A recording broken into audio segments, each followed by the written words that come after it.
Welcome to another episode of Undercard Heroes. My name is Francisco.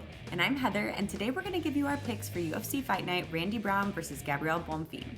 You know, not the most interesting fight card, I will admit, but I do think that there are some interesting bets to be made on this card. Let's get into it.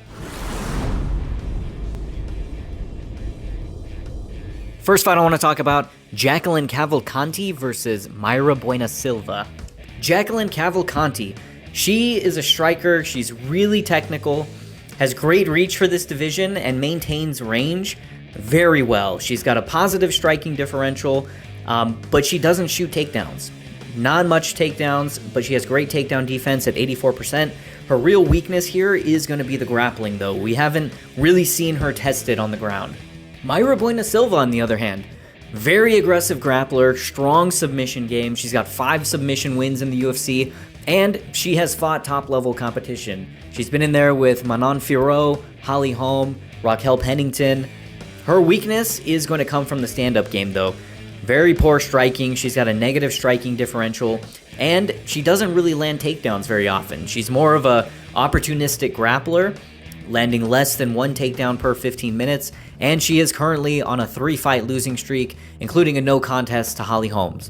This one I think is a pretty easy lock for Jacqueline Cavalcanti to win by decision at minus 185 odds. I just think that her striking, her reach advantage are going to be a little bit too much for Mayra Bueno Silva. Mayra Bueno Silva is going to really want to try and close that gap between the two of them, get the clinch, get this fight to the ground, and I just don't think it's going to happen. So I'm going Jacqueline Cavalcanti to win this one by decision at minus 185 odds. Next fight I want to talk about, Muslim Salikov versus Uros Medic.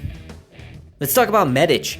This guy is a KO artist, high volume striker. He's got 6 KO wins in the UFC, including 4 first round finishes and a 63-second win over Gilbert Urbina. This guy he's going out there to find a KO, to find the finish. You can see from his positive striking differential, fantastic striker with a pretty decent takedown defense. And look who he's fighting, Muslim Salikov, another striking specialist. This guy's got a kickboxing background, also has a positive striking differential, not as good as Medic is, but he does also mix in takedowns. He'll land about 1 takedown per 15 minutes.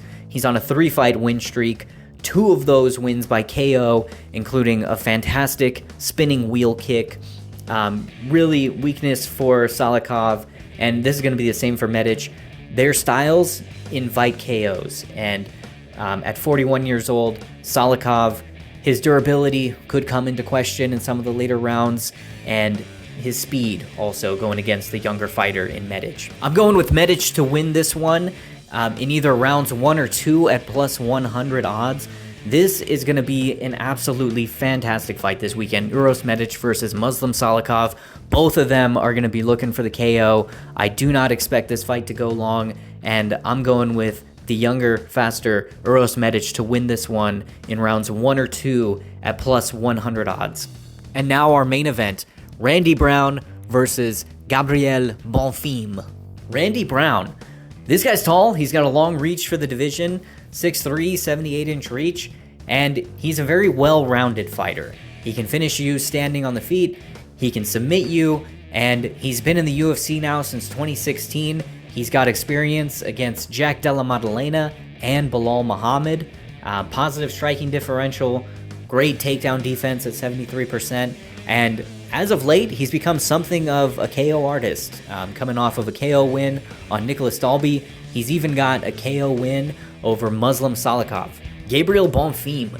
This guy is a submission specialist. He's got 4 submission wins in the UFC, fantastic chain grappling, each move leading to the next. His striking leads to the clinch work, closes distance, gets you to the ground, and then once he gets you on the ground, he flows really well with the grappling.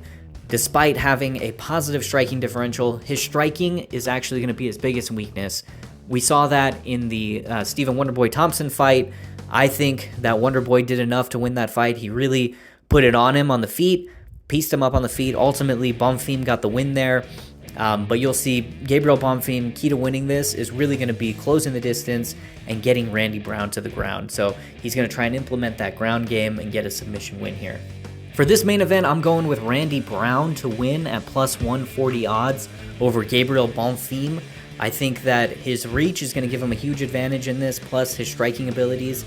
If he can maintain his range and use his striking to keep Bonfim off balance, I think that Randy Brown has a path to victory here. He just needs to avoid being tied up against the cage or taken down repeatedly. Ultimately, I think that Randy Brown wins this one at plus 140 odds. Thanks for watching another episode of Undercard Heroes. So what do you think about Francisco's picks? Is there anything we missed? Anything you disagree with? Let us know in the comments, and don't forget to like and subscribe. Thanks, everyone.